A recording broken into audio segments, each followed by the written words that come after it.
অসমৰ মাটি আৰু জলবায়ু শস্য উৎপাদনৰ বাবে অনুকূল হোৱাৰ হেতু ইয়াত অন্যান্য শস্যৰ লগতে শাক-পাচলি খেতিয়ে ব্যাপক প্ৰসাৰতা লাভ কৰিছে। শস্যকালীন শাক-পাচলিৰ খেতিত অন্য শস্যৰ তুলনাত আয় কৰাৰ থল থাকে বাবে ৰাজ্যৰ গ্ৰামাঞ্চল আৰু নদীকাষৰীয়া ঠাইসমূহত বহু শিক্ষিত উদ্যোগী যুৱক-যুৱতীয়ে এইবিধ কৃষিকাৰ্যৰে স্বনিয়োজনৰ পথ সুগম কৰিছে। ফলত ৰাজ্যৰ একো-একোটা অঞ্চল পাচলি উৎপাদনৰ বাবে খ্যাত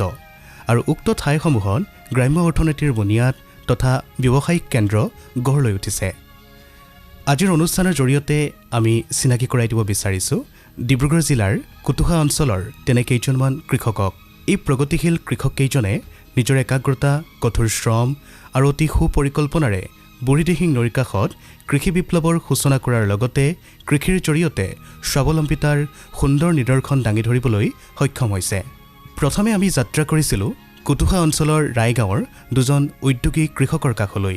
সেই অঞ্চলৰ বহু কৃষকে বুঢ়ীদিহিং নৈৰ কাষত আলু, মটৰ, মাটিমাহ, সৰিয়হৰ লগতে বিভিন্ন শাক-পাচলি খেতি কৰি এক দৃষ্টিনন্দন পৰিৱেশৰ সৃষ্টি কৰিবলৈ সক্ষম হৈছে। নমস্কাৰ। নমস্কাৰ। পোনপ্ৰথমে আপোনাক আজি আমাৰ অনুষ্ঠানলৈ স্বাগতম জনাইছোঁ। প্ৰথমে আপোনাৰ পৰিচয়টো আমাৰ দৰ্শকসকলক দিব। মোৰ নাম হেমন্ত গোহাঁই, মই ভগামুৰ তিনিআলিৰ হয় আৰু এতিয়া বৰ্তমান আমি ৰায়গাঁৱত খেতি কৰিছোঁ। এইবাৰ আন বছৰ আমি ভগামুৰতেই কৰোঁ ভগামুৰ, কিন্তু এইবাৰ অলপ সেইটো চাইডে অলপ ধান খেতিটো ভাল হোৱাৰ কাৰণে ধান খেতি কৰিবলগীয়া হ'ল। সেইটো কাৰণে আমি জেগাটো চেঞ্জ কৰি এইবাৰ ৰায়গাঁৱলৈ অলপ কনভাৰ্ট কৰিলোঁ। হয়, আচলতে খুব সুন্দৰকৈ আপোনালোকে পৰিৱেশটো ৰাখিছে, খুব সুন্দৰ সেউজীয়া পৰিৱেশ। আমি য'ত উপস্থিত আছোঁ সেইফালে হালধীয়াৰ পৰিৱেশ, খুব সুন্দৰ এটা পৰিৱেশ বুলি ক'ব লাগিব। এই পৰিৱেশ হয়তো তেনেধৰণৰ নাছিল, আপোনালোকে কষ্টৰ বলত আপোনালোকে এক সৃষ্টি কৰিছে। গতিকে আপোনালোকে কিমান বছৰৰ পৰা এই অঞ্চলটোত খেতি কৰি আছে সেই বিষয়ে অকণমান জানিব বিচাৰিছোঁ। মই বিশেষকৈ 2008 চনৰ পৰা খেতি কৰিছোঁ। হয়, তাৰ আগৰ পৰাতো আমাৰ এইটো অঞ্চলৰ কৃষি প্ৰধান এৰিয়াই হয়। হয়, আৰু এইবছৰ আমি এইবছৰ বিশেষকৈ আমি মোৰ লগৰ দিগন্ত দুৱাৰাৰ লগত কৰিছোঁ। হয়, তেওঁকো লগত লৈ লৈছোঁ পাৰ্টনাৰ হিচাপে। হয়, হয়। অকলে অকণমান মেইনটেনেঞ্চ কৰিবলৈ অকণমান অসুবিধা হয়, সেইকেইটা আমি এবাৰ পাৰ্টনাৰশ্বিপত ষ্টাৰ্ট কৰিছোঁ। এইবাৰ 2008 চনৰ পৰা আপুনি খেতি কৰি আছে, বহুতো অভিজ্ঞতা বুটলিবলৈ সক্ষম হৈছে। হয়, বৰ্তমান আমি সৰিয়হৰ এই খেতিডৰাত উপস্থিত আছোঁ। এই খেতিডৰাৰ বিষয়ে অকণমান জানিব বিচাৰিছোঁ। আপোনালোকে সৰিয়হৰ খেতিৰ বাবে মাটি নিৰ্বাচনৰ ক্ষেত্ৰত কেনেধৰণে কি গুৰুত্ব প্ৰদান কৰিছিল, যে এই ঠাইডোখৰত যদি আমি সৰিয়হ খেতি কৰোঁ খুব সুন্দৰ সৰিয়হ খেতি আমি লাভ কৰিম, এই সম্পৰ্কে আপোনাৰ পৰা জানিব বিচাৰিছোঁ। সৰিয়হৰ কাৰণে বিশেষকৈ ধৰি লওক ওখ চানিকীয়া মাটি অলপ প্ৰয়োজন হয়, বাম হ'লে সুবিধা হয়। হয়, আৰু সৰিয়হ বিশেষকৈ আমি কাতি মাহত ছটিয়াব পাৰিলে সুবিধা হয়। কাতিত ধৰি লওক আপোনাৰ ডাকৰ বচনৰ আছে, কাতিত মানে এটা যিমান চাইজৰ হয় সিমানটো ডিষ্টেঞ্চত পেলাব লাগে। গতিকে কাতি মাহত ধৰি লওক সৰিয়হ খেতিটো কৰিলে সুবিধা হয়। গতিকে আমি এইখিনি কাতি মাহতে ছটিয়াইছিলোঁ আৰু এতিয়া বৰ্তমান ফুল আৰম্ভ হৈছে। হয়, আৰু কিমান দিনৰ মূৰত আপোনালোকে ফচল লাভ কৰিম বুলি আশা কৰিছে? ফুল সৰাৰ পিছত ধৰি লওক মাঘৰ আশে-পাশে, মাঘৰ বিহুত হয়তো বিহু খায়, কেতিয়াবা বিহু আগতেই আমি ধৰি লওক কেতিয়াবা সৰিয়হ তুলিবলগীয়া হয়। এইটো বতৰৰ ওপৰত নিৰ্ভৰ কৰে। যদি বেছি খৰাং হয় তেতিয়াহ'লে মাঘৰ বিহু আগত হয়, আৰু যদি অকণমান সেমেকা পৰিৱেশ সৃষ্টি হৈ যায় তেতিয়াহ'লে মাঘৰ বিহু পিছলৈ গুচি যায়। খুবেই সুন্দৰ। আমি আচলতে আমি যদি বন কৰোঁ চৌদিশে এটা হালধীয়া পৰিৱেশ, কিমান বিঘা মাটিত আপোনালোকে খেতি কৰিছে? আমি এজনে মৰে বিশেষকৈ ধৰি লওক আপোনাৰ 4-5 বিঘা মানত ধৰি লওক আমি পাৰ্টনাৰশ্বিপত কৰিছোঁ। বাকী অন্যান্য কৃষকো আছে, তেওঁলোকে নিজাববীয়াকৈ কৰিছে, কিন্তু আমি 4-5 বিঘা মানত আমি সৰিয়হ খেতিটো কৰিছোঁ। খুবেই সুন্দৰ। এইখিনিতে আমাৰ কৃষক বন্ধুসকলক সহায় হোৱাকৈ আমি প্ৰাথমিক পৰ্যায়লৈ উভতি আহিব বিচাৰিছোঁ। প্ৰথম অৱস্থাত আপোনালোকে সৰিয়হ খেতিৰ বাবে মাটি পৰিচৰ্যাৰ পৰা আৰম্ভ কৰি কেনেধৰণে আগবাঢ়িছিল সেই সম্পৰ্কে জানিব বিচাৰিছোঁ। আমি কাতিৰ আগতে 1 মাহমানৰ আগতে ধৰি লওক আমি অলপ ভাদ মানত ধৰি লওক আমি ট্ৰেক্টৰ লগাই কিনে প্ৰথমতে 1 চাহমান মাৰি কিনে আমি ধৰি লওক মাটিটো আমি মাৰি ৰাখোঁ। মাৰি ৰখাৰ পিছত তাত বন বাত তেনেকৈ নগজে, কিন্তু যিবোৰ গজে কুমলীয়া গজে। তাৰপিছত আকৌ ধৰি লওক ছিজন অহাৰ লগে লগে কাটিৰ আগে ধৰি লওক আমি তেতিয়া 3-4 চাহ মাৰি কিনে তাত নিৰ্দিষ্ট পৰিমাণৰ আমি সাৰ জাবৰ দি ধৰি লওক ইয়াৰ আমাৰ কৃষি বিজ্ঞান কেন্দ্ৰই ধৰি লওক ডিছক্ৰিপশ্যন দিছে কিমান পৰিমাণৰ আমাৰ ইয়াত সাৰ প্ৰয়োজন। ছইল যিখন আপোনাৰ হেল্থ কাৰ্ড আমাৰ ওচৰত আছে, সেই হেল্থ কাৰ্ডৰ অনুসৰি আমি ইয়াত ধৰি লওক সিমানটো পৰিমাণৰ আমি ইউৰিয়া বা DAP বা অন্যান্য যিখিনি আপোনাৰ জৈৱিক সাৰ হওক আমি সেইখিনি প্ৰয়োগ কৰি ইয়াত নিৰ্দিষ্ট পৰিমাণৰ সাৰ প্ৰয়োগ কৰি আৰু নিৰ্দিষ্ট দিনত আমি ধৰি লওক আপোনাৰ সৰিয়হটো ছটিয়াইছোঁ। ধৰি লওক বিশেষকৈ আমি প্ৰাথমিক পৰ্যায়ত চোৱা মতে হেল্থ কাৰ্ডৰ মতে আমাৰ নদী কাষৰীয়া মাটিটোত বিশেষকৈ ইউৰিয়া আৰু আপোনাৰ ছুপাৰ, এই দুটাই ধৰি লওক আপোনাৰ কম পৰিমাণৰ থাকে। গতিকে এইকেইটাত অকণমান গুৰুত্ব দি কিনে বাকী সাৰবোৰ অলপ কম পৰিমাণৰ মাৰিলেও হয়। কিন্তু আমাৰ হেল্থ কাৰ্ডটো নহ'লে কি হয়, সকলো ধৰি লওক আপোনাৰ সাৰটো কোনো আনলিমিটেড মাৰি দিয়া হয় নিশ্চয় আৰু তেতিয়া ধৰি লওক যিখিনি আনলিমিটেড মৰা হয় সেইখিনিত অকণমান লোকচান হয় যিখিনি প্ৰয়োজনীয় সাৰ সেইখিনিয়ে গছখিনিয়ে টানিব তাতকৈ বেছি হোৱাখিনি এনেই অলাগতিয়াল লোকচান হয় তেতিয়া মাটিৰ গুণাগুণ নাথাকে গুণাগুণত অকণমান ব্যাঘাত জন্মে গতিকে লৈ সেই হেল্থ কাৰ্ডৰ মতে যদি যিটো পৰিমাণৰ ধৰি লওক ডিছক্ৰিপশ্যন দিয়া আছে সেই ডিছক্ৰিপশ্যন মতে যদি কৰা হয় তেতিয়া ধৰি লওক মাটিৰ গুণাগুণটো ৰক্ষা হৈ থাকে আৰু ধৰি লওক অৰ্থনৈতিকভাৱেও কৃষকজনৰ লাভ হয় খুবেই সুন্দৰে আচলতে আমি আজিৰ অনুষ্ঠানৰ জৰিয়তে এটি বাৰ্তা আমাৰ কৃষকসকলক আগবঢ়াব বিচাৰিছোঁ এইসকল কৃষকে খুব সুন্দৰকৈ তেওঁলোকে বিজ্ঞানসন্মতভাৱে খেতি কৰিছে বুলি ক'ব লাগিব আপোনালোকে এই মাটি পৰীক্ষা কৰা কথাটো যে চিন্তা চৰ্চা কৰিছে বহুতো কৃষক আছে তেওঁলোকে খেতিডৰাতে দিনটো ব্যস্ত হৈ থাকে এই মাটি পৰীক্ষা কৰা কথাটো ক'ৰবাত নহয় ৰৈ যায় সেইসকল কৃষকক উদ্দেশ্যে আপুনি কি ক'ব বিচাৰিব মাটি পৰীক্ষা কৰাটো আমাৰ কিমান প্ৰয়োজনীয় এই দিশত আপোনালোকে কি ভাবে মাটি পৰীক্ষা কৰাটো অত্যন্তই প্ৰয়োজন আৰু এক নম্বৰ কথা হ'ল কি আমিও প্ৰথমতে ভাবিছিলোঁ যেতিয়া কৃষি বিজ্ঞান আমাৰ লগত জড়িত নাছিলে বা যোগাযোগ কৰা নাছিলে তেতিয়া আমি চিন্তা কৰিছিলোঁ যে আমি মাটি এইটো কিমান পৰিমাণৰ কি আছে কেনেকৈ গম পাম এইবোৰ এই জানিবৰ কাৰণে আমি কৃষি বিজ্ঞান কেন্দ্ৰৰ লগত যোগাযোগ কৰিলোঁ আৰু যিসকল কৃষকে কৃষি বিজ্ঞান কেন্দ্ৰৰ লগত যোগাযোগ নাই হোৱা তেওঁলোকক কওঁ যে কৃষি বিভাগৰ লগত যোগাযোগ কৰক আৰু নিৰ্দিষ্ট তেওঁলোকৰ লগত মানে কথা পাতি ক'ত জমা দিব লাগে সেইখিনি কথা পাতি লৈ কৃষি বিভাগতে যদি যোগাযোগ কৰে তেতিয়া তেওঁলোকে ধৰি লওক এই মাটিৰ হেল্থ কাৰ্ডটো তেওঁলোকে বনাই দিব পাৰিব মানে পৰীক্ষা কৰি কিনে দিব পাৰিব কিন্তু আমাৰ এনেই নৰ্মেল মানুহখিনিয়ে ধৰি লওক আপোনাৰ মাটি পৰীক্ষা কৰিবৰ কাৰণে ধৰি লওক নোৱাৰে পটকে বা নাজানে বা নোৱাৰে গতিকেলৈ ধৰি লওক সেইখিনি বিভাগীয় কৰ্তৃপক্ষৰ লগত যোগাযোগ কৰক আৰু যোগাযোগ কৰিলত তেওঁলোকে হেল্থ কাৰ্ডটো বনাই দিব বা হেল্থ কাৰ্ডটোৰ ক্ষেত্ৰত তেওঁলোকে ডিছক্ৰিপশ্যনখিনি দিব নদীকাষৰীয়া লোকসকলৰ একমাত্ৰ জীৱন জীৱিকাৰ প্ৰধান পথ হৈছে কৃষি অৰ্থাৎ খেতি সেই খেতি যেতিয়া মাটিডৰাত আৰম্ভ কৰি কৃষকে পৰিয়াল পৰিকল্পনাৰ বাবে ভৱিষ্যতৰ কল্যাণৰ যি সপোন দেখে সেই সপোন গৰাখহনীয়া তথা বানপানীয়ে ভাঙি চুৰমাৰ কৰি জীৱন যুঁজত বাধাৰ সৃষ্টি কৰে বানপানীয়ে যিদৰে ধ্বংস কৰে তাৰ পৰিপ্ৰেক্ষিতত নদীকাষৰীয়া অঞ্চলৰ ৰাইজক এক সোণোৱালী জীৱন তথা আশাৰ বতৰা বিলাই দি যায় তাকেই যেন প্ৰমাণ কৰি দেখুৱাইছে ডিব্ৰুগড় জিলাৰ কুতুহা অঞ্চলৰ ৰায়গাঁৱৰ উদ্যোগী কৃষক হেমন্ত গোহাঁই আৰু তেখেতৰ বন্ধুৱে নমস্কাৰ মোৰ নাম শ্ৰী দিগন্ত দুৱৰা আমি পাৰ্টনাৰশ্বিপতে কৰা হৈছে বা খেতিটো খেতি খুব ভালেই হৈছে বাৰু যিমান ভাবিছিলোঁ তাতকৈ উন্নত খাবই হৈছে অলপ প্ৰব্লেম হৈছে মানে কি ধৰ বৰষুণটো এইবাৰ নাই বৰষুণ যদি সময়ত হ'লেন ভালেই আছিলে খেতি বাৰু খুবেই ভাল লাগিছে খুব সুন্দৰকৈ আচলতে দুজনে কৰিছে মই আপোনাৰ ওচৰলৈ পুনৰ আহিছোঁ এই যে আমাৰ শস্যডৰাত কেতিয়াবা ভেঁকুৰ লাগে তাৰ পৰা পৰিত্ৰাণ পাবৰ কাৰণে আপোনালোকে কেনেধৰণে কি ব্যৱস্থা গ্ৰহণ কৰে ভেঁকুৰ লাগিলে এনেই আমি ইণ্ডোফিলটো মাৰোঁ কিন্তু সেইটো টাইমত লাষ্ট পৰ্যায়ত বিশেষকৈ মানে ৰক্ষা কৰিবৰ কাৰণে অকণ অসুবিধা হয় সেইটো কাৰণে আমি প্ৰথম সিঁচোতে খুব গুৰুত্ব দিওঁ সিঁচোতে অলপ হেঙাকৈ ছটিয়াওঁ তেতিয়া আপোনাৰ সেই সমস্যাটোৰ পৰা দূৰ হ'বই কৃষক যদি প্ৰথমতে যদি ধৰি লওক খুব ঘনকৈ দিয়ে আৰু সাৰৰ পৰিমাণটো যদি বেছি হৈ যায় তেতিয়া ধৰি লওক আপোনাৰ বেছিকৈ মানে গছবোৰ বেছি হৈ যায় তেতিয়া কি হয় ইজোপা গছে সিজোপা গছৰ ওপৰত পৰি যায় আৰু পৰি গ'লত আপুনি লক্ষ্য কৰিব এতিয়া পুহ মাহত ৰ'দটো খুব কম হয় আমাৰ ইয়াত বিশেষকৈ ৰ'দৰ পৰিমাণটো কমি কুঁৱলীটোৰ যেতিয়া বেছি হৈ যাব বেছি হৈ যোৱাৰ লগে লগে তেতিয়া ভেঁকুৰটো লাগি যায় ৰ'দ নপৰিলে ভেঁকুৰটো লাগিব কিন্তু তথাপিতো আমি কেতিয়াবা উপায় নাপালে আমি ইণ্ডোফিল M45টো মাৰোঁ তেতিয়া কিন্তু সিমান ফলাফল লাভদায়ক নহয় তথাপিতো মাৰোঁ আৰু ৰক্ষা কৰিবৰ কাৰণে যাতে যিখিনি লাগিলে তাতকৈ যাতে ওপৰলৈ আগবাঢ়ি নাহক সিমানতে ৰাখিবৰ কাৰণে আমি চেষ্টা কৰোঁ আপোনালোকে কি ভাবে ব্যৱসায়িক ভিত্তিত আগবাঢ়ি আপোনালোকে এই এনেধৰণৰ খেতি কৰি সফল হৈছে বুলি ভাবেনে ব্যৱসায় ভিত্তিত কৰিলে আমাৰ অসমত বিশেষকৈ কৃষি অকণমান ছিষ্টেমেটিক কৰিবলগীয়া হয় এতিয়া আমি ধৰি লওক আলু খেতিটো কৰিছোঁ আলুটো ধৰি লওক আপোনাৰ এতিয়া যদি আমি বিক্ৰী কৰোঁ ধৰি লওক 15 পৰা 20 বা 30 টকা খুব বেছি পালোঁ কিন্তু ইয়াক যদি আমি কঠীয়া ছিজনলৈ যদি ৰাখিব পাৰোঁ তেতিয়াহ'লে আমাৰ খুব এটা বেছি লাভ হয় আৰু সেইটো কাৰণে এতিয়া বৰ্তমান আজিকালি ভ্ৰাম্যমান হৈছে কৃষি ক্ষেত্ৰতো বিশেষকৈ কোল্ড ষ্ট'ৰ আহিছে আজিকালি কোল্ড ষ্ট'ৰত যদি ৰাখি কেনে যদি ইয়াক যদি আমি যদি আপোনাৰ ছিজনত আমি যদি যেতিয়া কঠীয়া ছিজনত আমি যদি বিক্ৰী কৰোঁ 1 কেজিত 40 টকাৰ পৰা 50 টকাৰ ওচৰা-ওচৰি আমি পাম পাৰ কেজি গতিকেলৈ আমি পাৰ কেজিত দেখা দেখি আমি 20 টকামানকৈ আপোনাৰ প্ৰফিট হৈ গ'ল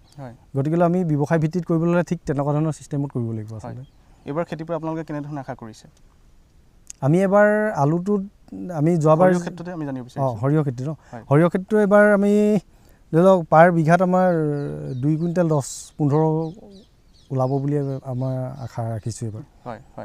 বজাৰখন আপোনালোকে বিচৰা ধৰণে পায়নে বজাৰ এনেই নৰ্মেলি আমাৰ বজাৰৰ ক্ষেত্ৰত অকণমান খেলি মেলি হয় যদি চৰকাৰে যদি MSP যদি ব্যৱস্থা এটা কৰে তেতিয়া ধৰি লওক আমাৰ সৰিয়হ ক্ষেত্ৰত যথেষ্ট সুবিধা হ'ব কিন্তু MSPটো কৰিলে লাষ্ট টাইমত কৰিলে অকণমান অসুবিধা হয় কাৰণ কৃষক আমি এনেকুৱা ধৰণৰ কৃষকো নহয় যে বহুত দিন আমি ৰাখি থ'ব পাৰিম বা বহুত দিন ৰাখিবৰ কাৰণে আমাৰ গুদাম আছে এনেকুৱাও নহয় গতিকেলৈ ধৰি লওক আমি জানুৱাৰী মাহত আমি ধৰি লওক যদি আমি সৰিয়হটো মাৰোঁ ধৰি লওক ফেব্ৰুৱাৰী মাৰ্চ মানত MSP ধৰি লওক দিব পৰা ব্যৱস্থাটো কৰিলে সুবিধা হয় কিন্তু এপ্ৰিল মানলৈ কৰিলে অকণমান অসুবিধা হয় কৃষকৰ কিন্তু যদি MSP কৰে মিনিমাম ছাপৰ্ট প্ৰাইচটো যদি অকণমান আগতীয়াকৈ লগায় বা নিৰ্দিষ্ট কেন্দ্ৰ ফিটিং কৰি দিয়ে তেতিয়াহ'লে তাত দিবলৈ সুবিধা হয় গতিকে চৰকাৰৰ অনুৰোধ যাতে সৰিয়হৰ ক্ষেত্ৰত MSPটো অকণমান আগতীয়াকৈ আগবঢ়াই দিয়ে যেন আৰু কেন্দ্ৰবোৰ যাতে লাহোৱাল বা এনেকুৱা জেগাত নিদিয়ে যাতে এনেকুৱা জেগাত দিয়ক যাতে লাহোৱালতো দিয়ক বাৰু মৰাণতো দিয়ক খোৱাঙতো দিয়ক এনেকুৱা জেগা কিছুমানত দিয়ক যাতে সকলোৰে সুবিধা হয় কৃষকৰো সুবিধা হয় কাৰণ এজন কৃষকে ধৰি লওক আমি এতিয়া ধৰি লওক আমাৰ সৰিয়হ যিখিনি ওলাব ধৰি লওক চাবলৈ নিবলৈ অকণমান অসুবিধাও হয় কাৰণ আমাৰ কাষতে এখন নদী আছে নদীখন পাৰ কৰি নিবলৈ অসুবিধা যদি খোৱাং চোৱাং হয় তেতিয়া ধৰি লওক আমাৰ গাড়ী ভাড়াৰ পৰা আদি কৰি যথেষ্টখিনি সুবিধা হয় এইখিনিতে আমাৰ কৃষকসকলক উদ্দেশ্যে কি ক'ব বিচাৰিব যিসকল খেতিয়কে সৰিয়হ খেতিৰ সৈতে জড়িত হোৱাৰ চিন্তা চৰ্চা কৰিছে তেনেধৰণৰ কৃষকসকলক উদ্দেশ্যে আপুনি কি ক'ব বিচাৰিব যিসকলে সৰিয়হ খেতি কৰিম বুলি যদি আগবাঢ়ি আহিব বিচাৰে তেওঁলোকক কওঁ যে অকল সেইডোখৰ মাটিত অকল সৰিয়হ খেতিয়ে নকৰিব আপোনালোকে আজিকালি এনেকুৱা জাত আছে কিছুমান ধানৰ জাত সেইবোৰ ধানৰ খেতি কৰক ধান খেতি কৰি ধান কাটি এটাই আকৌ পুনৰ নৱেম্বৰ ডিচেম্বৰত আপোনাৰ সৰিয়হ ছটিয়াব পৰা কিছুমান জাত আছে এইটো ক্ষেত্ৰত জাতৰ ক্ষেত্ৰত যদি আপোনালোকৰ কিবা কনফিউজ বা তেনেকুৱা ধৰণৰ দুধুৰ হয় তেতিয়াহ'লে কৃষি বিজ্ঞান কেন্দ্ৰৰ লগত যোগাযোগ কৰক কৃষি বিজ্ঞান কেন্দ্ৰই কোনটো জাত কৰিব লাগিব কিডোখৰ মাটিত বা ধান খেতি কৰাৰ পিছত কোনটো সৰিয়হ জাত কৰিব লাগিব এইখিনি তেওঁলোকে ধুনীয়া উপদেশ দিব গতিকে এইটো ক্ষেত্ৰত কওঁ যিসকলে নতুনকৈ আগবাঢ়ি আহিব বিচাৰিছে তেওঁলোকে খেতি আৰম্ভ কৰাৰ আগত কৃষি বিজ্ঞান কেন্দ্ৰৰ লগত যোগাযোগ কৰি কিছুমান পৰামৰ্শ লৈ ল'ব পাৰিব নিশ্চয় খুব সুন্দৰকৈ আপোনালোকে কৰিছে আপোনালোকে ভবামতে যাতে আপোনালোকে ফলাফল লাভ কৰক আমি তাকে কামনা কৰিছোঁ আৰু আমি দেখিছোঁ আপুনি বিভিন্ন ধৰণৰ খেতিৰ সৈতে জড়িত হৈছে আমি সেই বিষয়ে আমাৰ দৰ্শকসকলক দেখুৱাব বিচাৰিম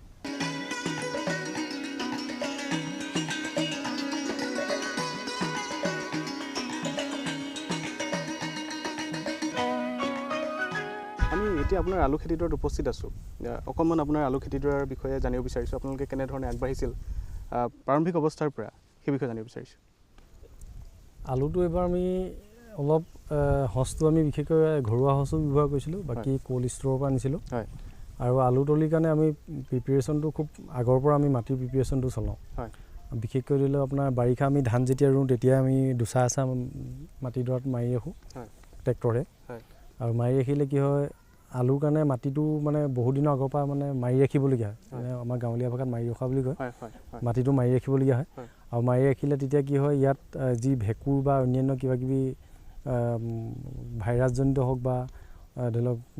ভেঁকুৰজনিতই হওক সেইখিনি অলপ কণ্ট্ৰল কৰিবলৈ সুবিধা হয় আৰু বিশেষকৈ মাটিটো খুব সুন্দৰকৈ শুকাব লাগিব শুকোৱাৰ পিছত আমি আলু চিডটো দিবলৈ ষ্টাৰ্ট কৰোঁ আৰু আলু চিডটো দিয়াৰ পিছত গজালৈকে তাৰপিছত আমি তাৰ পিছৰখিনি আমি কাম ষ্টাৰ্ট কৰোঁ বিশেষকৈ ধৰি লওক যদি বেমাৰ আজাৰ লাগে তেতিয়া আমি স্প্ৰেৰ পৰা আদি কৰি সেইখিনি আমি কীটনাশকৰ পৰা আদি কৰি এইখিনি ব্যৱহাৰ কৰোঁ আপোনালোকে আলু খেতিৰ বাবে আপোনালোকে খুব সুন্দৰকৈ অৱগত কৰিছে আপোনালোকে কেনেধৰণে প্ৰাৰম্ভিক অৱস্থাত আৰম্ভণি কৰে আলু খেতিৰ বাবে মাটি নিৰ্বাচনৰ কথা যিটো ইয়াত জড়িত হৈ আছে সকলো মাটিতে আলু খেতি নহয় গতিকে কেনেধৰণৰ মাটিত আলু খেতি কৰিলে ভাল হ'ব ব্যৱসায়িক ভিত্তিত যদি এজন খেতিয়কে আগবাঢ়িব বিচাৰে সেই বিষয়ে আপোনাৰ পৰা জানিব বিচাৰিছোঁ আলু বিশেষকৈ আমাৰ উজনি অসমত ধৰি লওক প্ৰায় মানে বালিচহীয়া মাটিত সুবিধাজনক হয় বিশেষকৈ বামচানিকীয়া আৰু নদী কাষত হ'লেতো ক'বই নালাগে খুব সুন্দৰ হয় আৰু বিশেষকৈ পলসুৱা হ'লে খুব ভাল হয় আৰু বিশেষকৈ বাম হ'ব লাগে মাটিটো যদি বাম হয় তেতিয়া ধৰি লওক আলু খেতিৰ কাৰণে খুব উপযোগী হয় এইবাৰ আপোনালোকে কিমান পৰিমাণৰ মাটিত কৰিছে আমি মোটামুটি এবাৰ প্ৰায় 8 বিঘামানত কৰিছোঁ কিন্তু তাৰে ফুল আলু অলপ বেছিকৈ আছে বাকীখিনি ধৰি লওক আপোনাৰ বোম্বাই আলু তাৰপিছত বাকী আপোনাৰ ঘৰুৱা সঁচো আছে এইবোৰ দিয়া হৈছে এবাৰ যিহেতু 8 বিঘা মাটিত আপোনালোকে আলু খেতি কৰিছে এই 8 বিঘা মাটিত আপোনালোকে পৰিচৰ্যা কৰাৰ ক্ষেত্ৰত যথেষ্টখিনি আপোনালোকে সময় দিব লগা হয় বা আপোনালোকে পানী যোগানৰ ক্ষেত্ৰতো চিন্তা চৰ্চা কৰিবলগীয়া হয় সেই দিশত আপোনালোকে কেনেধৰণে আগবাঢ়ে বিশেষকৈ আলু পৰিচৰ্যা কৰোঁতে ধৰি লওক অকল আমি দুজনেই বা আমি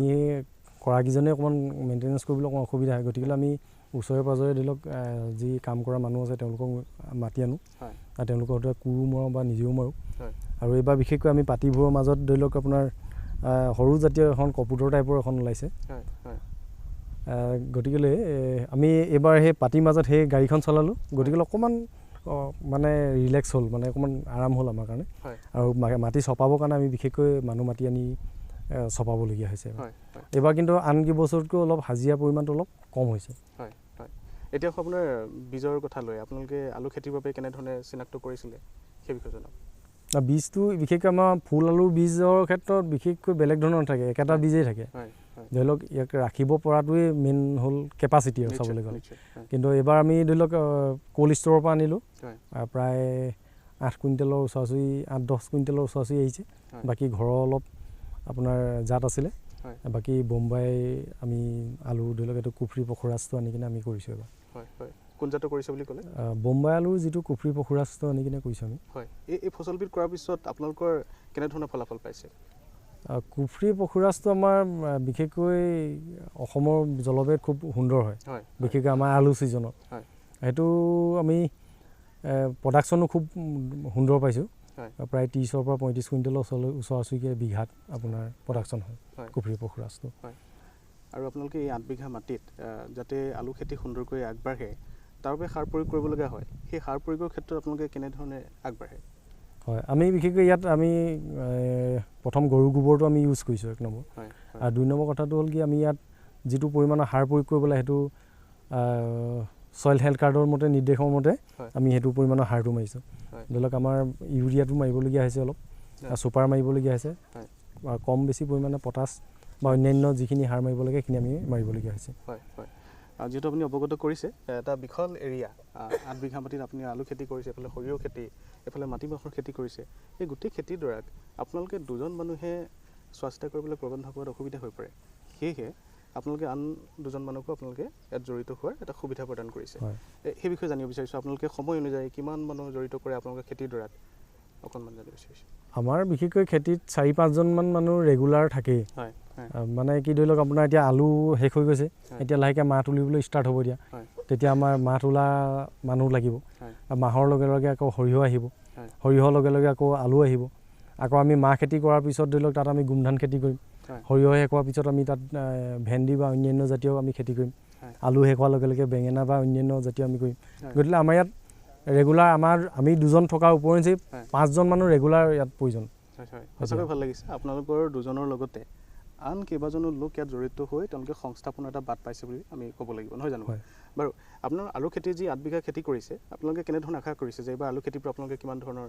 ব্যৱসায় ভিত্তিত কেনেধৰণে আগবাঢ়ি আপোনালোকে ফলাফল লাভ কৰিম বুলি এটা আশা প্ৰকাশ কৰিছে আলু আমি প্ৰডাকশ্যনটোৰ ওপৰতে নিৰ্ভৰ কৰিব এইবাৰ বিশেষকৈ আলু আমি এবাৰ আন কেইবছৰ আমি প্ৰায় 30 কুইণ্টেলৰ ওচৰা-ওচৰি আমি প্ৰডাকশ্যন হয় বিঘাত কিন্তু এইবাৰ আমাৰ পৰিমাণটো অকণমান বাঢ়িব বুলি আমি আশা ৰাখিছোঁ কাৰণ এতিয়াও সময় আছে আমি ধৰি লওক যদি আমাৰ খুব অত্যাধিক পৰিমাণৰ প্ৰডাকশ্যন হয় তেতিয়া ধৰি লওক এবাৰ আমি ব্যৱসায় ভিত্তিত মানে বজাৰখন বিশেষকৈ আমি কঠীয়া ছিজনলৈ ৰাখিম বুলি আমি আশা ৰাখিছোঁ এইবাৰ মানে কি বিশেষকৈ কোল্ড ষ্ট'ৰ ৰখা আমি ব্যৱস্থা এটা কথা পাতি আছোঁ যদি আমাৰ সুবিধাজনক হয় তেতিয়া আমি ধৰি লওক এইটো কোল্ড ষ্ট'ৰ ৰখা আমি ব্যৱস্থা কৰিম আৰু বজাৰখন আমি বিশেষকৈ কঠীয়া ছিজনতে আমি বজাৰখন ল'ম এই যে আপোনালোকে সংৰক্ষণ কৰা এটা ব্যৱস্থা চিন্তা চৰ্চা কৰিছে এই ব্যৱস্থাটো আমাৰ আন কৃষকসকলে যাতে ল'ব পাৰে তেওঁলোকে কেনেধৰণে আগবাঢ়িলে সুবিধা হ'ব বুলি আপুনি ভাবে তেওঁলোকে ধৰি লওক যোগাযোগ কৰিবলৈ বিশেষকৈ আমাৰ কোল্ড ষ্ট'ৰৰ সুবিধাটো আমাৰ বিশেষকৈ ডিব্ৰুগড়ত নাই ডিব্ৰুগড়ত বিশেষকৈ কোল্ড ষ্ট'ৰৰ সুবিধা নাই হয় তেজপুৰত ৰাখিব লাগিব আৰু নহয় আপোনাৰ তিনিচুকীয়াত ৰাখিব লাগিব কিন্তু ধৰি লওক আমাৰ ডিব্ৰুগড় ডিষ্ট্ৰিক্টৰ পৰা যথেষ্ট ডিষ্টেঞ্চ হয় অসুবিধা হয় গতিকে কৃষকসকলে কিন্তু নিজাববীয়াকৈ উদ্যোগ লৈ যদি তেজপুৰত হওক বা তিনিচুকীয়াত হওক তেওঁলোকে যদি ৰাখে তেওঁলোকৰ কাৰণে সুবিধা হ'ব কিন্তু পৰাপক্ষত চৰকাৰলৈও এটা অনুৰোধ পাৰে যদি মানে ধৰি লওক আশে পাশে ডিব্ৰুগড় ডিষ্ট্ৰিক্টৰ ধৰি লওক মৰাণতে হওক বা বৰবৰুৱাতে হওক বা ডিব্ৰুগড়তে হওক যদি কোল্ড ষ্ট'ৰ যদি ব্যৱস্থা কৰে তেতিয়া কৃষকসকলক খুব সুবিধাজনক হ'ব আমি আজিৰ এই স্থানৰ পৰা এটা বাৰ্তা আমাৰ কৃষকসকললৈ আগবঢ়াব বিচাৰিছোঁ বহুত কৃষকে তেওঁলোকে অকলশৰীয়ে খেতিবিলাক কৰে আৰু ক'ৰবাত নহয় ক'ৰবাত তেওঁলোকে সফল হয় ক'ৰবাত সফল নহয় যদি আপোনালোকৰ দৰে যৌথ উদ্যোগত এনেধৰণৰ মাটিবিলাক তেওঁলোকে বিভিন্ন ধৰণৰ খেতিবিলাক কৰে ব্যৱসায় ভিত্তিত যদি আগবাঢ়ি যায় তেওঁলোকে সফল হোৱাৰ সম্ভাৱনা নিশ্চয় আছে আপুনি কি ক'ব বিচাৰিব অকলশৰে খেতি কৰা আৰু সমবায় ভিত্তিত যৌথ উদ্যোগত খেতি কৰা কি পাৰ্থক্য আছে যৌথ উদ্যোগত কৰিলে যথেষ্ট সুবিধা হয়, যথেষ্ট লাভ হয়, বজাৰখন ধৰিবলৈও সুবিধা হয়। যদি এজন কৃষকে অকলশৰীয়াকৈ কৰে, ধৰি লওক আজি যিখিনি প্ৰডাকশ্যন হ'ব পথাৰত, প্ৰডাকশ্যনখিনি যদি বজাৰলৈ নিয়ে, বজাৰলৈ নিলে কিন্তু পথাৰত কাম কৰিবলৈ মানে তেওঁৰ কাৰণে অসুবিধা হৈ যাব, বা তেওঁ মানুহ লগালেও পথাৰখনৰ কেনেকৈ ধৰণে কাম কৰিব লাগিব, কি কৰিব লাগিব, সেইখিনি এডভাইচ দিবৰ কাৰণে অসুবিধা হ'ব যদি তেওঁ বজাৰলৈ গুচি যায়। গতিকে আমি দুজন আছোঁ, গতিকে কোনোবা এজন যদি বজাৰলৈ গুচি যায় বা অন্য কামত যায়, তেতিয়াহ'লে এজন ধৰি লওক পথাৰখন মেইনটেনেঞ্চ কৰিবৰ কাৰণে সুবিধা হয়। গতিকে যিটো সমবায় বা যুটীয়াভাৱে কৰিলে সেইটো এটা লাভ থাকে, কিন্তু এইটো আমাৰ বিশেষকৈ মিলা মিছাটো থাকিব লাগিব, কথা বতৰাবোৰ মিলাই ল'ব লাগিব, তেতিয়া সুবিধা হ'ব আচলতে। নিশ্চয় নিশ্চয়। আমাৰ এই কথাটো এইকাৰণে আমি আলোচনা কৰিব বিচাৰিছোঁ, আমাৰ বহু গাঁৱত এতিয়াও বহুতখিনি মাটি পৰি আছে, চন পৰি আছে। তেনেধৰণৰ মানুহ লগত লৈ খেতি কৰি আগবাঢ়িব পৰা মানুহ যদি পোৱা যায়, তেওঁলোকে তেনেধৰণে চিন্তা চৰ্চা কৰিব পাৰে, নহয় জানো? আৰু যিসকল কৃষকে তেওঁলোকে চিন্তা চৰ্চা কৰিছে, ধৰি লওক এনেধৰণে এটা যৌথ উদ্যোগত খেতি কৰি বা ক'ৰবাত মাটি চন পৰি আছে, সেই মাটিখিনি লিজত লৈ তেওঁলোকে খেতি কৰাৰ কথা চিন্তা চৰ্চা কৰিছে, তেনেধৰণৰ খেতিয়কসকলৰ বাবে আপুনি কি আহ্বান জনাব? তেওঁলোকক কওঁ, তেনেকুৱা যদি মানে পৰি থকা চন পৰি থকা মাটি আছে, তেওঁলোকে ধৰি লওক গাঁৱৰ শিক্ষিত যুৱক যথেষ্ট আছে আজিকালি, তেওঁলোকে লগ লাগি কেনে সমবায় পদ্ধতিৰে খেতি কৰক। ধৰি লওক এতিয়াও কিছুমান মাটি পথাৰ এনেকুৱাও পৰি থাকে যে ধান খেতি কৰাৰ পিছত ধানসমূহ পৰি থাকে, মানে ধানৰ নৰাসমূহে পৰি থাকে, তাত খেতি নহয়, নকৰে। বিশেষ তেনেকুৱা মাটিত ধৰি লওক এতিয়া বৰ্তমান বিশেষকৈ ধৰি লওক ট্ৰেক্টৰ লগাই হাল বোৱাই, ধৰি লওক আপোনাৰ যদি কেনেবাকৈ এই গোমধান খেতিও কৰে, লাৰ্জ স্কেলত কৰে, তেতিয়া ধৰি লওক ব্যৱসায় ভিত্তিত গোমধান খেতিটো আজিকালি খুব লাভজনক হৈছে, আমি দেখিছোঁ। গতিকে গোমধান খেতিও কৰিব পাৰে এতিয়া ধান খেতি কৰাৰ পিছত মাটি এনেই পৰি থাকে। গতিকে গাঁৱৰ যদি 5জন বা 10জন ল'ৰা লগ লাগি কেনে যদি 100 বিঘা 200 বিঘা ওচৰা-ওচৰি যদি আপোনাৰ গোমধান খেতিও কৰে, সেইটো এটা ভাল কমাৰ্চিয়েল স্কেলত যাবগৈ। এইটো খুবেই সুন্দৰ। হয়, এইবাৰ আপুনি আলু খেতি কৰিছে, সৰিয়হ খেতি কৰিছে, আৰু কেনেধৰণৰ কি খেতি কৰিছে? এইবাৰ আলু, সৰিয়হ আৰু আপোনাৰ মাহ খেতিটো আমি এইবাৰ অলপ গুৰুত্ব দিছোঁ। মাহৰ বজাৰখন খুব আমাৰ অসমত যোৱাবাৰ খুব ভাল হৈছিলে, নিশ্চয় প্ৰায় 6-7 হাজাৰ টকাৰ কুইণ্টেল আপোনাৰ পাৰ কুইণ্টেলত পোৱা গৈছিলে। আৰু মাহত বিশেষকৈ খৰচটো খুব কম হয়। মাহত বিশেষকৈ আপোনাৰ মাটি আমি 2চা ট্ৰেক্টৰে হাল বাই, আৰু কোনো ধৰণৰ আমি সাৰ প্ৰয়োগ নকৰোঁ। আমাৰ নদী কাষৰীয়া অঞ্চল, পলসুৱা মাটি, সাৰটো প্ৰতি বছৰে বানপানীয়ে আনি গোটাই দিয়ে আমাৰ মাটিত। গতিকে আমি অকল মাহটোহে ছটিয়াই দিওঁ। মাহটো ছটিয়াই দিয়াৰ পিছত অট'মেটিকলি ধৰি লওক আপোনাৰ মাহটো প্ৰডাকশ্যন হয়, আৰু খুব ভাল হৈছিলে যোৱাবাৰ মাহ, আৰু এইবাৰো খুব ভাল হৈছে মাহ। কিমান পৰিমাণৰ মাটিত কৰিছে? এইবাৰ 10 বিঘাৰ ওচৰা-ওচৰি কৰা হৈছে মাটিমাহটো। হয়, কেনেধৰণে আশা কৰিছে আপোনালোকে? আমি পাৰ বিঘাত ধৰি লওক আপোনাৰ মাহৰ ক্ষেত্ৰত, মাটিমাহৰ ক্ষেত্ৰত আপুনি আমাৰ 2.5 পৰা 3 কুইণ্টেল প্ৰডাকশ্যন হ'ব বুলি আমি আশা ৰাখিছোঁ। হয়, যিহেতু উল্লেখ কৰিছে মাহৰ খেতিৰ ক্ষেত্ৰত বিশেষ একো পৰিচৰ্যাৰ প্ৰয়োজন নাই, কিন্তু কেতিয়াবা বেমাৰ আজাৰৰ সন্মুখীন হ'বলগীয়া হয় নেকি? কীট পতংগ আক্ৰমণ কৰে নেকি মাহ খেতিৰ ক্ষেত্ৰত? আপোনালোকে কেনেধৰণে? মাহৰ ক্ষেত্ৰত বিশেষকৈ কীট পতংগৰ বিশেষ উপদ্ৰৱটো নাই, কিন্তু তাত যদি অপতৃণ যদি বেছিকৈ উঠে, তেতিয়া ধৰি লওক ভেঁকুৰ লগা সম্ভাৱনাটো বেছি থাকে, আৰু ভেঁকুৰ লাগিলেই বিশেষকৈ মাহৰ ক্ষেত্ৰত যথেষ্ট ক্ষতি হয়। গতিকেলৈ আৰু বতৰটো বিশেষকৈ সেমেকা হ'লে, অত্যাধিক পৰিমাণৰ কুঁৱলী পৰিলে, কিন্তু আজি 2 এবছৰৰ পৰা কুঁৱলীটো খুব আমাৰ এইটো ছাইডত কম পৰিছে। গতিকেলৈ মই ভাবিছোঁ এইবাৰো যোৱাবাৰ সমানে সমানে প্ৰডাকশ্যন হ'ব যেন অনুমান হয়। হয়,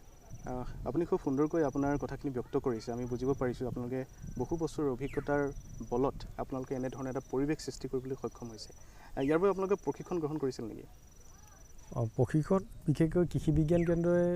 কেতিয়াবা ধৰি লওক ট্ৰেইনিং চেণ্টাৰসমূহ ট্ৰেইনিং পাতি থাকে, আৰু লগতে কৃষি বিভাগেও পাতে। 8 মাহৰ বিশেষকৈ কিছুমান প্ৰশিক্ষণ থাকে, কেতিয়াবা বেছিক টাইপৰ ট্ৰেইনিং, আমি সেইবোৰত এটেণ্ড থাকোঁ। আৰু এটেণ্ড থাকিলে মানে তাত যথেষ্টখিনি আপোনাৰ বুজি পোৱা যায়, আৰু কিছুমান আমি সৰু কিছুমান ভুল কৰি আছোঁ, আমি সেই ভুলখিনি আমি শুধৰাবলৈ সুবিধা হওঁ। নিশ্চয় নিশ্চয় নিশ্চয়। আৰু আপোনালোকৰ ভৱিষ্যত পৰিকল্পনা কি? কেনেধৰণে আৰু আগবাঢ়ি যোৱাৰ পৰিকল্পনা কৰিছে? আমি ভৱিষ্যতে ধৰি লওক আপোনাৰ গোমধানটোৰ ওপৰত আমি অধিক গুৰুত্ব দিম বুলি আহিছোঁ। বিশেষকৈ গোমধানটো আমি পশুপালন ক্ষেত্ৰত আমি অলপ গুৰুত্ব দিব। তেতিয়া আমি ধৰি লওক আপোনাৰ নিজৰ গোমধানৰ যিখিনি প্ৰডাকশ্যন হ'ব, গোমধানখিনি আমি সেইখিনি নিজৰ পশু পক্ষীকে খুৱাব পাৰিম, আৰু পশু পক্ষীক খোৱালে ধৰি লওক তাৰ প্ৰফিটটো আমাৰ 3 গুণ হৈ গ'ল। মানে যদি আমি যিটো প্ৰডাকশ্যন হয়, সেই প্ৰডাকশ্যনটো যদি আমি নিজৰ পশু পক্ষীক খুৱাওঁ, তেতিয়া প্ৰডাকশ্যন আমাৰ প্ৰফিটটো ধৰি লওক আপোনাৰ 3-4 গুণলৈ পৰ্যবেক্ষিত কৰিব পাৰিব। হয়,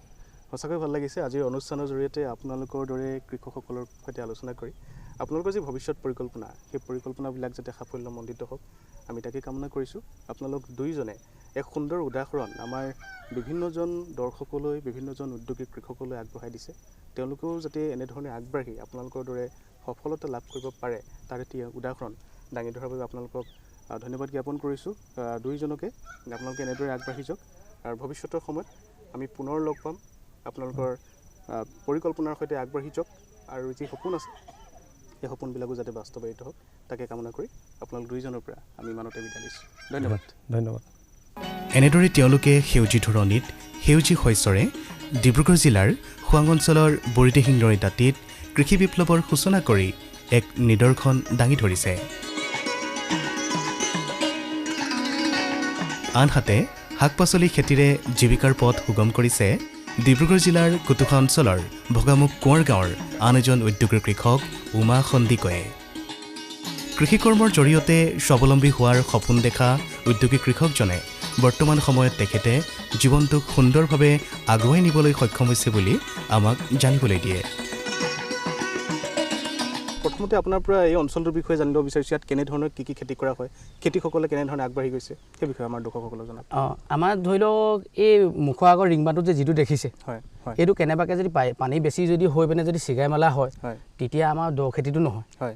দ খেতি নোহোৱা পিছতো আমাৰ মাহ খেতি হয় ধান খেতি হয় এই ৰঙালাও বেঙেনা আলু মটৰ যি কৰিব বিচাৰে তাকে হয় হয় হয় সঁচাকৈ ভাল লাগিছে আপোনালোকে বিভিন্ন ধৰণৰ খেতি কৰি স্বাৱলম্বী হৈছে আৰু আমি সততে শুনাই যায় আমাৰ খেতিয়কসকলে এটা খেতিতে সামৰে বা দুটা খেতিতে সামৰে আপোনালোকে বিভিন্ন ধৰণৰ খেতি একেডৰা মাটিতে কৰিছে আৰু বৰ্তমান আমি বেঙেনা খেতিডৰাৰ মাজত উপস্থিত আছোঁ কিমান পৰিমাণে খেতি কৰিছে বেঙেনা এইবাৰ বেঙেনা এইবছৰ আমাৰ এতিয়া ইয়াত 2 বিঘা আছে হয় 2 বিঘা এইবাৰ 3 নম্বৰ কুটন চিঙা হৈছে হয় প্ৰথম কুটাত ওলাইছিলে 65 কেজি তাৰ ছেকেণ্ড কুটাত ওলাইছে 2 কুইণ্টেল 45 কেজি এইবাৰ 4 কুইণ্টেল 75 কেজি ওলাইছে কোন জাতৰ খেতি কৰিছে এইবাৰ এইটো আমাৰ বৰ বেঙেনা বুলি কয় হয় আৰু আপোনালোকে এই খেতি কৰি কেনেধৰণে স্বাৱলম্বী হৈছে ইয়াৰ ফলাফল কেনেধৰণে পাইছে অকণমান ধৰি লওক স্বাৱলম্বী মানে আমাৰ চাকৰি বাকৰি নাইকিয়া মানুহ হয় হয় আমিতো একেবাৰে নিবনুৱা মানুহ হয় ইয়াতে আমি যেনে তেনে জীৱিকা নিৰ্বাহ কৰি পিনে আছোঁ বুলি ক'ব লাগিব হয় এই বৰ বেঙেনাৰ খেতি আপুনি যোৱা বছৰ কৰিছিলনে কৰিছিলে যোৱা বছৰ কেনেকুৱা ধৰণৰ ফলাফল পাইছিল এবাৰ কেনেধৰণৰ ফলাফল পাইছিল যোৱা বছৰ যিমান গুটি লাগিছিলে এই বছৰ গুটি নাই হয় এই বছৰ বৰষুণ নাইকিয়া কাৰণে গুটি নাই বুলি ভাবিছোঁ আৰু বৰিঙো আছে আমাৰ ওচৰতে এই মাহনিৰ মাজতে হয় বৰিঙটো এতিয়া সেই তাৰপৰা চলাবলৈ গ'লে এডৰামান মাটি এতিয়া সেই নষ্ট হৈ যায় হয় হয় এতিয়া মাহ তুলিবও হৈ আছে তোলা মাত্ৰকে আকৌ এতিয়া বৰিঙৰ পানী দিয়াটো কৰিম হয় আপুনি যিহেতু বেঙেনা খেতিৰ সৈতে ভালদৰে জড়িত হৈ আছে আমাৰ কৃষকসকলৰ সুবিধাৰ্থে আমি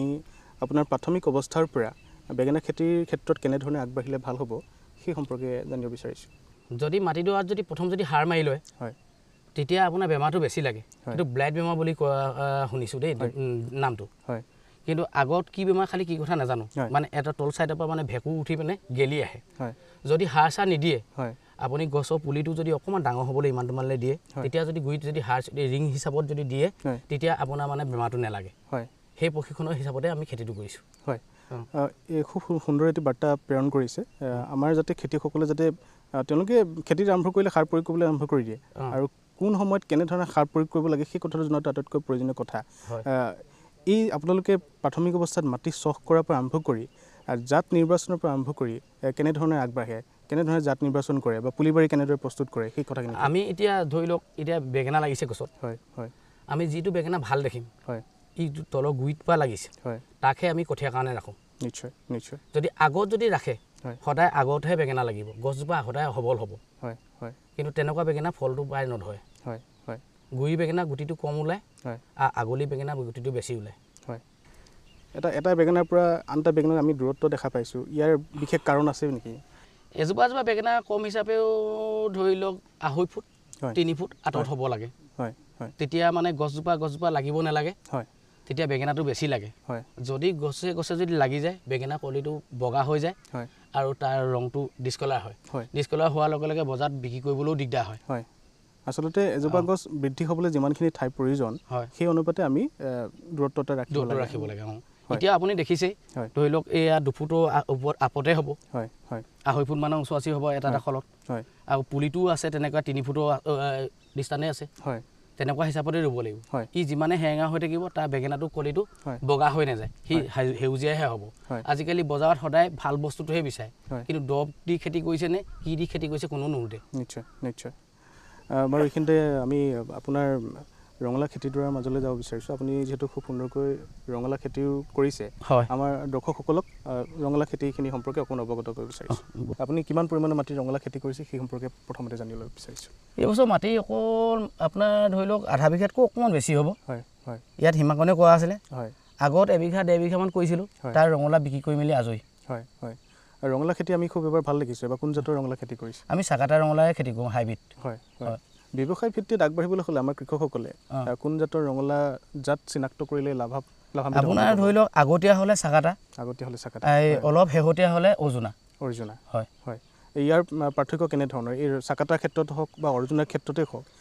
আপোনাৰ ধৰি লওক আগতীয়া ৰঙালাও চাকাটা ৰঙালাওটো উৎপাদনটো বেছি হয় হয় কিন্তু অৰ্জুনাৰ সেই ৰঙালাওটো উৎপাদনটো কম হয় তাৰ গুটিটো হেঙা হয় আপুনি যিহেতু বৰ্তমান চাকাটা জাতটো নিৰ্বাচন কৰি লৈছে হয় এই জাতৰ ৰঙালাও খেতি কৰিবলৈ হ'লে কেনেধৰণে আগবাঢ়িব লাগিব বুলি ভাবে ইয়াত খেতি কৰিবলৈ এই ৰঙালাও খেতি কৰিবলৈ একেবাৰে সহজ হয় আপুনি প্ৰথম হাল বোৱালে হয় হাল বোৱাৰ পিছত মাটিটো খল মাৰিলে এটা এটা দীঘলকৈ নিশ্চয় আপুনি গুটি দি গ'ল হয় সাৰ ছটিয়াই দিলে আৰু কাম নাই এবাৰ কোৰ মাৰি দিলে হয় একেবাৰে ওপৰতে হোৱা খেতি এই ৰঙালাওটোৱে নিশ্চয় নিশ্চয় এইবাৰ ফচল কেনেকুৱা ধৰণৰ পাইছে আপোনালোকে ৰঙালাও এইটো অলপ শেহতীয়াকৈ লগোৱা যদিও গুটিটো বেয়া দেখা নাই হয় হয় বৰষুণ নাই আমি দেখিছোঁ বজাৰলৈ উলিয়াব পৰা হৈছে হয় আপুনি চাগে বজাৰলৈ উলিয়াইছে ৰঙালাও উলিয়াইছোঁ হয় সেই সম্পৰ্কে অকণমান জনাওক কেনেধৰণৰ বজাৰখন আপুনি পাইছে এইবাৰ প্ৰথম ৰঙালাও বিক্ৰী কৰোঁতে আমি 40 টকা 50 টকা 60 টকালৈকে বিক্ৰী কৰিলোঁ পাৰ পিচ হয় এতিয়া এই যিকণ আছে চিঙা মেলা কৰা নাই হয় হয় আৰু কেনেধৰণৰ আশা কৰিছে যিহেতু এতিয়াও ৰঙালাও লাগি আছে আৰু আপুনি এইবাৰ কেনেধৰণৰ আশা প্ৰকাশ কৰে ৰঙালাও খেতিৰ পৰা উপলব্ধি হ'ব পাৰিম বুলিয়ে আশা কৰিছোঁ বেলেগ হিচাপে নাই কোৱা হয় লাভান্বিত হ'ব পাৰিম বুলি আমি আশা কৰিছে যোৱাটো বৰ্ষতো আপুনি ৰঙালাও খেতি কৰিছোঁ যোৱা বছৰতো মোৰ 5 বিঘা আছিলে ৰঙালাও খেতি হয় সেই বিষয়ে অকণমান জনাওক সেই বছৰ ধৰি লওক আমাৰ নিজৰ গাড়ী আছে হয়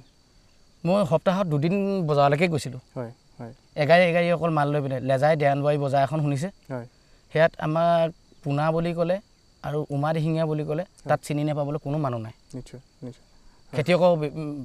ফালৰ পৰা কৈছোঁ হয় হয় আপুনি যিহেতু অৱগত কৰিছে আপুনি যোৱাটো বৰ্ষত 5 বিঘা মাটিত ৰঙালাও খেতি কৰিছিলে আৰু নিজে বজাৰলৈ গৈ আপুনি ফচলবিলাক লৈ গৈছিলোঁ আমাৰ কৃষকসকলে সততে সময় নাই বুলি কয় তেওঁলোকে বজাৰলৈ ওলাই যাবলৈ আপুনি ইমান ব্যস্ততাৰ মাজতো সময় উলিয়াই বজাৰখন দখল কৰিবৰ বাবে নিজে আপুনি আগবাঢ়ি গৈছে এই যে আপুনি খেতি পথাৰতে ব্যস্ত হৈ থাকক কোনোবাই আহি আপোনাৰ ফচলখিনি লৈ বজাৰলৈ লৈ যাব সেই আশা কৰাটো ভাল নে নিজে গৈ বজাৰখন দখল কৰাটো নিজে গৈ বজাৰলৈ গ'লে মানে ধৰি লওক যিটো বস্তু এতিয়া ঘৰৰ পৰা নিলে 30 টকাত বিক্ৰী হয় নিশ্চয় নিশ্চয় বজাৰলৈ গ'লে আপোনাৰ 40 টকাৰ পৰা 50 টকালৈকে পায় হয় হয়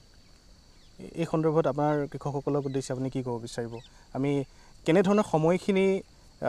মিলাই খেতিৰ মাজতে বজাৰলৈ গৈ আমি যাতে উচিত মূল্য লাভ কৰিব পাৰোঁ খেতিয়ক হিচাপে সেই সন্দৰ্ভত আপুনি কি ক'ব বিচাৰিব খেতিয়কসকলে অকল খেতি কৰিছোঁ বুলিয়ে ঘৰতে বেপাৰীক অকল দিবলৈ বিচাৰিলেই নহ'ব নিশ্চয় বজাৰলৈও ওলাই যাব লাগিব তেতিয়া 2 টকা তেওঁ হাজিৰাটোও পাব গাড়ীখনো মোৰ নিজৰে আৰু মই গাড়ীখনত যদি মোৰ নিজৰ বস্তুৱে যদি ভৰ্তি নহয় তাৰ ওপৰতো মই আকৌ বেলেগৰ বস্তুও লৈ যাওঁ তাৰ পৰাও 200-400 টকা পাওঁ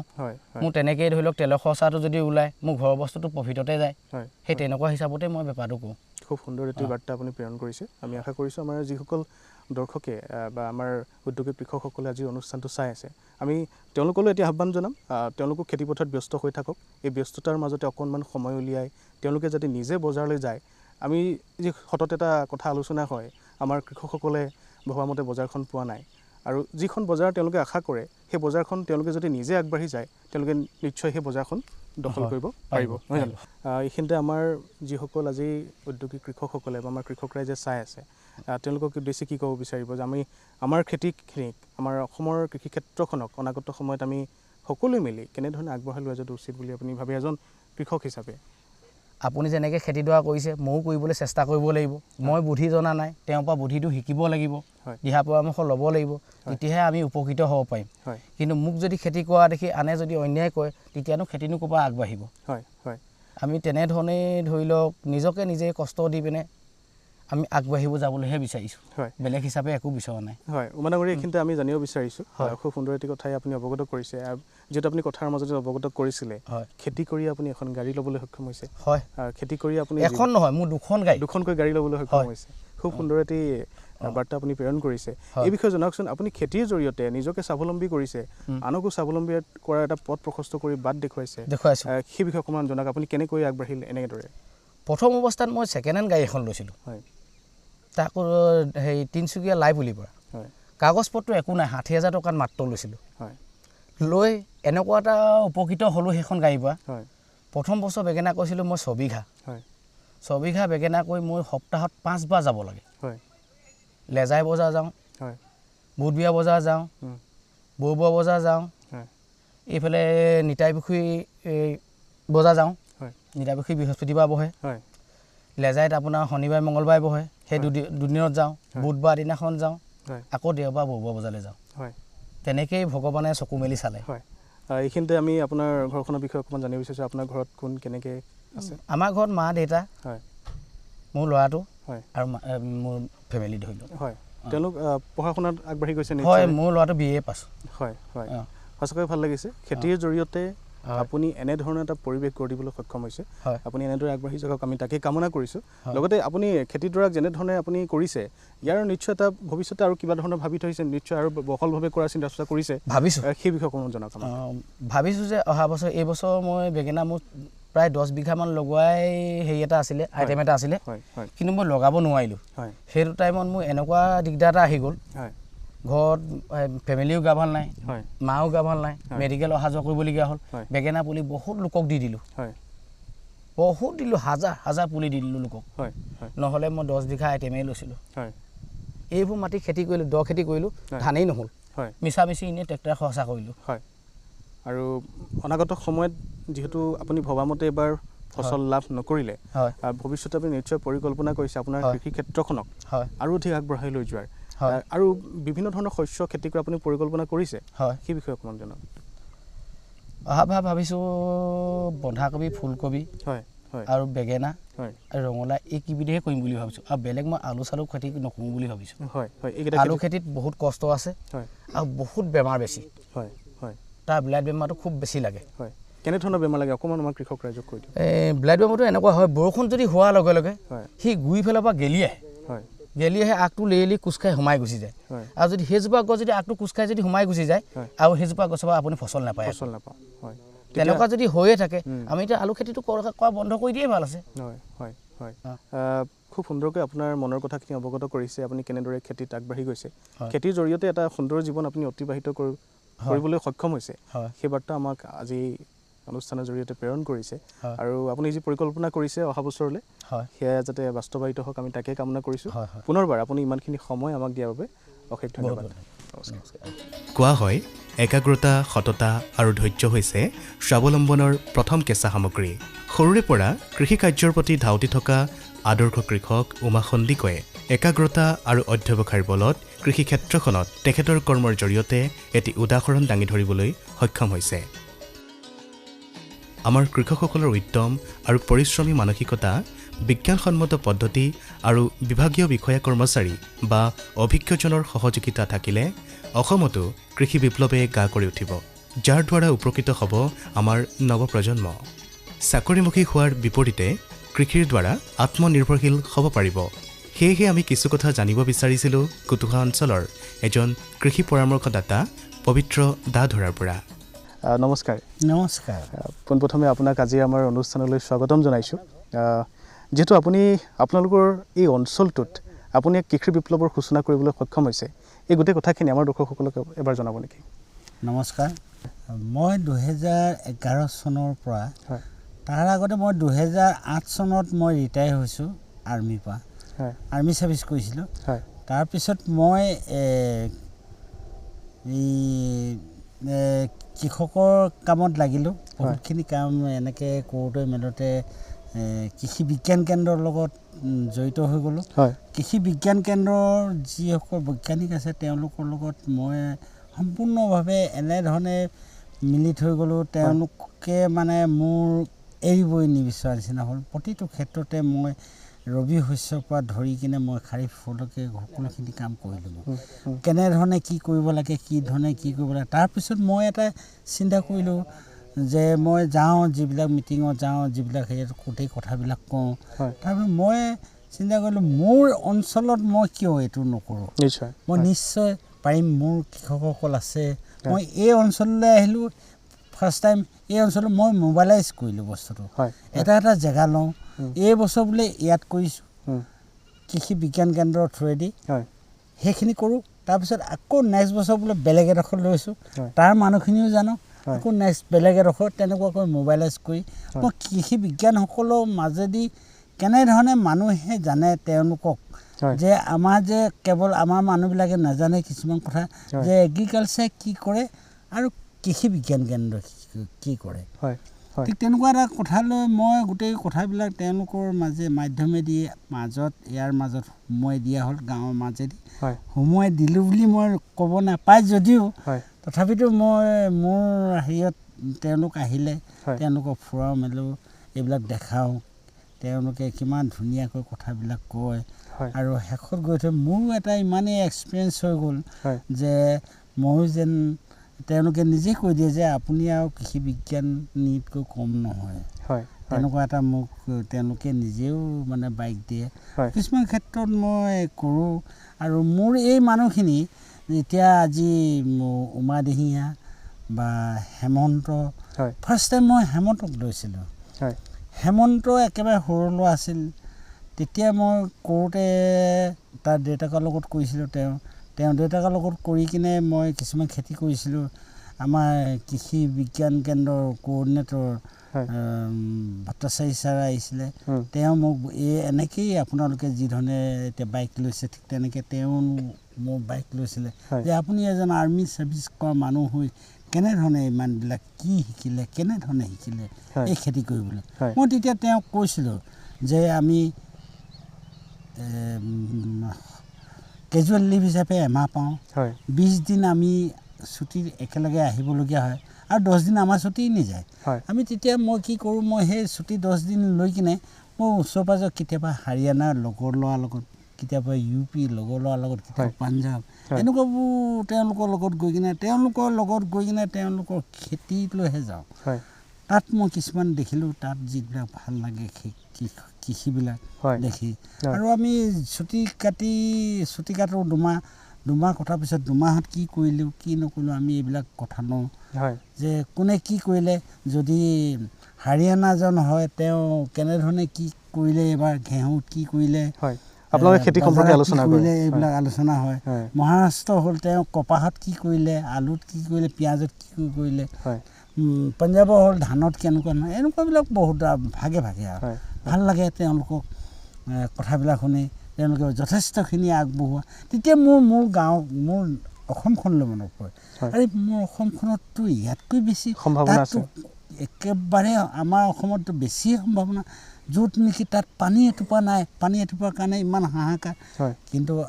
এতিয়া দেখা পাইছোঁ আমাৰ অসমত মই এই বিষয়টোত খুব তেওঁলোকৰ লগত থাকি কৃষি বিজ্ঞানীসকলৰ লগত থাকি মই এই বিষয়টোৰ ওপৰত বহুত হেৰি দিছিলোঁ জলসিঞ্চনৰ ব্যৱস্থাটো আজি এতিয়া আমাৰ উমা দিহিঙীয়াই কৈছে যে জলসিঞ্চনৰ কাৰণে কি অসুবিধা হৈছে আৰু আমি এই অঞ্চলটো এনেকুৱা ধৰণৰ এটা অঞ্চল ইয়াত যদি বৰষুণ দিয়ে সেই বৰষুণৰ টোপাল বুলি নকয় ইয়াৰ মানুহখিনি কি বুলি কয় আমাৰ পইচা পৰিছে টকা পৰিছে কাৰণ কেলৈ পানীটো পৰা মানে খেতি ভাল হয় খেতি ভাল হোৱা মানে পইচাকেইটা অহা সেইকাৰণে কয় তেওঁলোকে বৰষুণ এজাক আহিলে মানে আমাৰ পইচা পৰিছে এইবিলাক ভাল লাগে মই গোটেই মানুহবিলাক আজি মই আপোনালোকক লৈ আহিছোঁ ভাল লাগিছে মোৰ কৃষক দুজন যিধৰণে তেওঁলোকক মানে আগুৱাই নিব লাগিছিলে তথাপি পৰা নাই যদিও তেওঁলোকে কিন্তু যথেষ্টখিনি মোৰ ফালৰ পৰা মোৰ মনৰ সন্তুষ্ট কৰি কিনে কথাবোৰ কৈছে যেন লাগিছে যিমানখিনি পাৰিছে ভাল লাগিছে আৰু আমি জানো বৰ্তমান সময়ত জৈৱিক খেতিৰ প্ৰাধান্য কিমান সেয়েহে আপোনাৰ পৰা জানিব বিচাৰিছোঁ জৈৱিক খেতিৰ যি আন্দোলন ইয়াত আপুনি এই আন্দোলনক আৰু অধিক সক্ৰিয় কৰি তুলিবৰ বাবে আপুনি বিভিন্ন কৃষকৰ লগত লগ লাগি খুব সুন্দৰকৈ খেতিখিনিক আগবঢ়াই লৈ যোৱা এটা প্ৰচেষ্টা হাতত লৈছে, সেই বিষয়ে অকণমান আমাৰ দৰ্শকসকলক হয়। মই জৈৱিক খেতিৰ ওপৰতে বেছি গুৰুত্ব দিওঁ। আমাৰ ৰাসায়নিক সাৰখিনিকো আমাৰ জৈৱিক সাৰ দি কিনে তাক ৰাসায়নিকখিনিকো জৈৱিকলৈ পৰিণত কৰিব পাৰি। সেই ঠিক তেনেকৈ তাৰ পৰিমাণটো কিমান ৰাসায়নিক তাত দিব লাগে সেইটো তাৰ লগত দি কিনে তাক মিক্স কৰি 3 দিন তাক গপাই থৈ দিব লাগে। তেতিয়া তাৰ ৰাসায়নিক যিটো বস্তু আমাৰ কি কৰে মানুহবিলাকে এই কথাটো নাজানি কিনে ৰাসায়নিকটো আনি লগে লগে দিয়ে। এইটো কৰিব নালাগে, লগে লগে দিব নালাগে। তাক জৈৱিকৰ লগত মিলাই কিনে তাক 3 দিন গপাই থৈ দিব লাগে। কাপ দি থৈ দিলে সি জৈৱিকলৈ পৰিণত হয় আৰু ভাল হেৰি এটা হয়। আৰু এই ভেঁকুৰ ক্ষেত্ৰত কথা এটা মই সংযোগ কৰিব বিচাৰিছোঁ। ভেঁকুৰৰ ক্ষেত্ৰত তেওঁলোকে ক'লে যে এনেকৈ হেৰি মাৰিলেও ভাল নহয়। গতিকে আমি সদায় এটা কথা আমাৰ উমায়ো ক'লে যে সদায় মানুহজন আহি থাকিব লাগে। যদি মানুহজন যদি সদায় আহি থাকে, বাৰীখন যদি চাই থাকে ক'ত কি হৈছে তেওঁ দেখি পায়। দেখাৰ লগে লগে ভেঁকুৰ উঠিছে বোলে এইজোপা, ভেঁকুৰ উঠিলে কি কৰিব লাগে? গছজোপা সম্পূৰ্ণ উঘালি দিব লাগে। এজোপা গছত ভেঁকুৰ হৈছে, সেই গছজোপা মই দৰৱ মাৰি ঠিক কৰিম বুলি ক'লে যদি দৰৱেও ঠিক নাই কৰা তাক উঘালি দিব লাগে। উঘালি কিনে তাক সম্পূৰ্ণ বেলেগে বাৰীৰ পৰা বাঢ়ি কৰি যিমানখিনি প্ৰথমতে ফাৰ্ষ্ট ষ্টেজত বাঢ়ি কৰি তাক জ্বলাই দিব লাগে। তেতিয়া আৰু বাকীবিলাকত ভেঁকুৰটো বিয়পি নাযায়। এইটো এটা কথা মানে মই কৃষি বিজ্ঞানীসকলৰ পৰা তেওঁলোকে যিমান ধুনীয়াকৈ কথাবোৰ ক'লে মই তাৰ পৰা মোৰ অভিজ্ঞতাটো আছে। আৰু মই ঠিক তেনেধৰণেই মই গৈছোঁ কিছুমান ক্ষেত্ৰত, সৰিয়হৰ ক্ষেত্ৰত বা এইবিলাক খেতি কেনেধৰণে কৰিব লাগে কি ভাল লাগিছে। তাত কিন্তু বহুতখিনি উপকৃত হয়। খুব সুন্দৰ কথাখিনি অৱগত কৰিছে। আপোনালোকৰ অঞ্চলটোৰ কৃষকক লৈ দেখা আপোনাৰ সপোন, সেই সপোনবিলাক লাহে লাহে বাস্তৱায়িত হৈছে যেন আমি অনুভৱ কৰিছোঁ। নিশ্চয়। আৰু আমাৰ কৃষকসকলৰ আমাৰ খেতি পথাৰৰ বাবে মূল বিষয়বস্তু হৈছে পানী, নহয় জানো? এই পানী যোগানৰ ক্ষেত্ৰত যদি তেওঁলোকৰ সুবিধা হয় বা আপোনালোকৰ দৰে এচাম আদৰ্শৱান ব্যক্তিয়ে তেওঁলোকৰ ওচৰলৈ গৈ তেওঁলোকৰ সমস্যাবিলাক বুজ লৈ য'ত যেনেধৰণে কথাবিলাক ক'ব লাগে সেই কথাবিলাক কৈ যদি সেই সুবিধাবিলাক তেওঁলোকৰ কাষলৈ আনি দিব পাৰে, নিশ্চয়কৈ সেই খেতিয়কসকল আগবাঢ়ি যোৱাত নিশ্চয় কোনো বাধাৰ সন্মুখীন হ'বলগীয়া নহ'ব। আৰু আমি আশা কৰিম আপুনি যেনেধৰণে কাম কৰি আছে আপুনি কাম কৰি যাওক। আৰু আপোনাৰ তত্ত্বাৱধানত এই কুটুসা অঞ্চলটোৱে নহয়, অসমৰ বিভিন্ন অঞ্চল আপোনাৰ পৰামৰ্শৰে, আপোনাৰ আদৰ্শৰে আৰু বিভিন্নজন কৃষি বিজ্ঞানীৰ সৈতে আপুনি কথা পাতি আপোনাৰ অঞ্চলৰ কৃষকসকলক আগবঢ়াই লৈ যোৱাৰ যিটো পৰিকল্পনা, সেই পৰিকল্পনাবিলাক যাতে আৰু অধিক তীব্ৰ গতিৰে আগবাঢ়ি যাওক, আমি তাকেই কামনা কৰিছোঁ। ভাল লাগিল আপুনি এইখিনি সময় আমাক দিলে। আমি অনাগত সময়ত আপোনাক পুনৰ এনেদৰে এটা অনুষ্ঠানত লগ পাম। আৰু এই সময়খিনি দিয়াৰ বাবে পুনৰবাৰ আপোনাক অশেষ ধন্যবাদ। অসমৰ গ্ৰাম্য অঞ্চলৰ মূল ভেটি হৈছে কৃষি। কৃষি আমাৰ জীৱন আৰু প্ৰাণ। পথাৰ আৰু বজাৰ দখলৰ চিন্তাৰে স্বাৱলম্বী হোৱাৰ নিদৰ্শন দাঙি ধৰা ডিব্ৰুগড় জিলাৰ কুটুসা অঞ্চলৰ এইসকল কৃষকে শাক পাচলি খেতিৰ জৰিয়তে আৰ্থিকভাৱে সচ্ছল হ'বলৈ সক্ষম হৈ স্বাৱলম্বিতাৰ পথ মুকলি কৰিছে। শূন্যৰ পৰা আৰম্ভ কৰি কঠোৰ পৰিশ্ৰম আৰু চেষ্টাৰ অন্তত বৰ্তমান এজন আদৰ্শ খেতিয়ক হিচাপে অন্য পৰিচয় লাভ কৰিবলৈ সক্ষম হোৱা এইসকল কৃষক কৃষিৰ প্ৰতি আকৃষ্ট হোৱা প্ৰতিজন নৱপ্ৰজন্মৰ বাবে শৈৰক আদৰ্শ।